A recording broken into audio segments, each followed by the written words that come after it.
Howdy howdy, this is Lily from Makecraft Game, and today we're going over the rulebook for Bites. This is a very short and sweet rulebook, so I'm really excited to get into it. Components. 1 5-level anthill, 5 wooden ants, 50 regular food tokens, 10 apple, 10 grape, 10 bread, 10 cheese, 10 pepper, 10 special food tokens, 5 chocolate, 5 wine, 25 cards, 3 anthill, 7 special rule, 8 chocolate, 7 wine, 1 rulebook, special tokens. None of these are used in your first game. 5 small food tokens, 1 for each type of regular food, 4 3D logs, 2 3D gold tokens, 1 merchant stand, 1 white wooden ant, plus 2 zebra stickers. Each ant has a matching food type. Purple ant is grape, red ant is apple, brown ant is bread, yellow ant is cheese, and green ant is pepper. Double bites. Double bites is a longer version of bites with more ebb and flow. It is played with 2 sets of bite tokens. The setup is the same, but the trail of food is twice as long. Some of the rule cards are slightly different in double bites. These differences are noted on the cards. Ignore the text about double bites when playing the base game. You can order a second set of food tokens at bgt.life/bites. Setup. A. Cards. The rules to bites are different each game. Choose 1 card from each of the 4 decks. Red, anthill, brown, chocolate, white, wine, blue, special rule, to determine the rules for this game. Read them out loud and place them face up on the table. Return all other cards to the box. You will not use them. First game. If this is your first game of bites, use these cards. Anthill, overachiever. Chocolate, doubler. Wine, collector. Special rule, minimalist. Next level bites. If this is not your first game of bites, then choose 1 card from each deck. Choose randomly or however you like. B. Anthill. Assemble the anthill and place it on the table. C. Anthill tokens. Place 1 of each of the 5 regular food tokens and place them in a stack by the anthill. When players move an ant onto the anthill, they will get to take a token of their choice from the stack. D. Trail. Mix the remaining 55 tokens and spread them into a path with 1 token following the next and ending at the anthill. The shape and direction of this path doesn't matter. It can wind around however you want. Just make sure there are no branches and no parts that cross over. During the game, tokens will be removed from the path, and you may need to rearrange it to keep the order of the path clear. The setup should never allow a player to get a chocolate token on the very first turn of the game.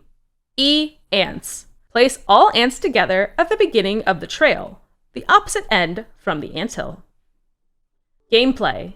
Pick a start player. On your turn, 1. Select any ant and move it forward along the trail, stopping at the first food token that matches its color. Ants don't belong to any one player. Each player is free to move any ant on their turn.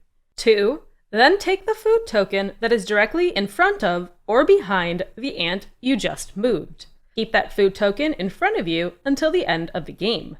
3. You may not take a food token with an ant on it. If there is an ant on a food token you are eligible to take, then you are eligible to take the next token in that direction that does not have an ant on top of it instead. 4. On your turn, you may also spend chocolate you have collected on previous turns to gain the special action as described on the chocolate card in play for this game. You may only take 1 chocolate action per turn. 5. If there are no matching food tokens to move an ant forward to, then you may move that ant onto the anthill instead. The anthill card dictates which level to place the ant on. When you move an ant onto the anthill, take a food token of your choice from the anthill token set aside at the start of the game. 6. Play continues with the player to your left and proceeds around the table until all of the ants are on the anthill. Cards. The cards chosen at the beginning of the game define the rules for this game. The stars in the top right corner of the cards indicate the difficulty of playing with that rule. More stars is more difficult. Anthill describes where ants are placed on the anthill. Wine. Wine scores in different ways every game. Chocolate. Chocolate tokens do not score points, but provide players with a power. The card specifies when the token is used, before, after, or instead of your turn. Chocolate tokens can never be used on the same turn that you collect them. Special rule. A special game-changing rule to make every game unique. For card rule clarifications, visit bgt.life/bytes-cards. Scoring. When all ants have reached the anthill, the game is over. Players add up their points based on the tokens they've collected. Most points win. There is no tiebreaker. Each regular food token is worth points according to the level where its matching ant is standing. Wine tokens are worth points as described on the wine card. And that is the main rulebook for Bytes. And because that was so short and sweet, I decided I'm going to also read the one-card rules for the Bytes expansion, Bytes New Recipes. Components: 15 rule cards, 5 food cards, 1 beetle meeple, 5 tribute leaves, 1 magnifying glass, 1 bird token, and 12 recipe tiles. At the top of the card is the bird construction for the bird token. Expansion overview. Bytes New Recipes is the perfect way to add more flavor to your game. There are 15 fun ways to enhance play: teleporting ants, a chocolate-craving bird, a bossy beetle, and many more to discover. Food cards are added to replace the small food tokens from the base game.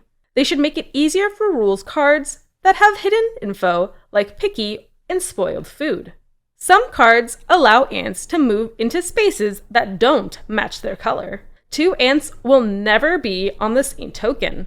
When moving ants, ignore all tiles that are already occupied. That's it. That's the whole rule card for the Bytes expansion. All right, so I'm on my own today, but I really, really adore Bytes. It is such a good game to play with basically anybody. It's really easy to understand, and it's kind of funny. It teaches you a little bit about stocks, which is strange to say out loud about a game with food and ants. But you take in this food not knowing the price that it's going to be at the end or how many victory points it's going to get you at the end. And then you have to manipulate the board position or push some ants ahead of others to make sure that the food that you've collected is the most valuable. And that's really the core mechanism of the game. Now, I will say I am an advocate for double Bytes. I prefer it over the base game because I just think the base game is really, really short. But if you're looking for a really, really short game, that works. But double Bytes allows you to have more momentum and be able to manipulate things more, and things just a bit more dynamic, in my opinion. And you'll see as you play how some foods just get left by the wayside. And you can take that risk. You can say, okay, well, no one's taking type of food X, so maybe I want to take all of it and see if I can rush ahead to make that food the most points. But at the same time, people might see you doing that and be like, oh, I want to jump on that train, or, oh, I'm going to push ahead my train and make sure that my food is worth more points, and then their food is going to be 0 points and they won't get anything from it. And that's kind of the fun of Bytes, is that unknown and having to really pick what you want to go hard into, or if you want to diversify. Although I have noticed that diversifying your food isn't necessarily going to get you the win, because someone is going to go hard into one type of food and then make that food the best type of food. The other interesting thing about Bytes is that just because the ant has reached the anthill doesn't mean the food in that line is gone. So if you push one ant ahead really far, you can use the other ants to pick up that high value food. While there is the unknowns at the beginning, things become less and less unknown as time goes on, and then you have to take advantage of the positions of everything around the board. One other thing that I really love about Bytes is the dynamicism of the rules. Having those 4 rule cards change every game really creates a different game every time. Now, with only the base box, you only have 3... Is it 3? Yeah, you have only the 3 anthill cards, and that can make the anthill feel a little more stagnant. However, New Recipes does add more anthill cards, which I think can give the anthill a bit more dynamicism.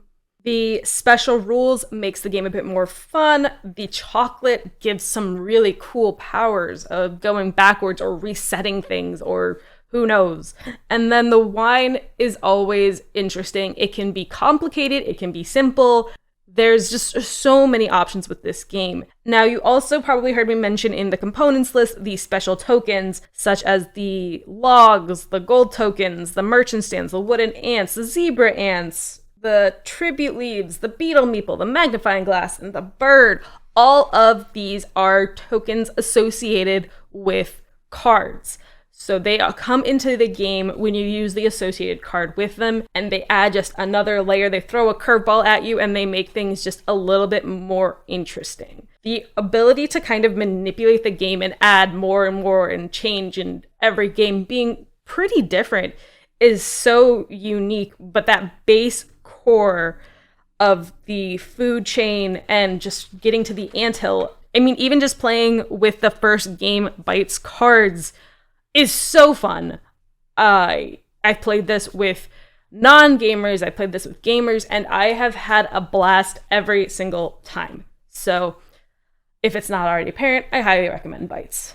And I think I'm out of breath, so I'm gonna call it there. If you want to hear more rulebooks, or if there's a specific rulebook that you want to hear, make sure to leave me a comment on any of the Reading Rulebook episodes on the MCG YouTube channel. Also, make sure to check out Madecraft Game for more content, and I'll catch you next time.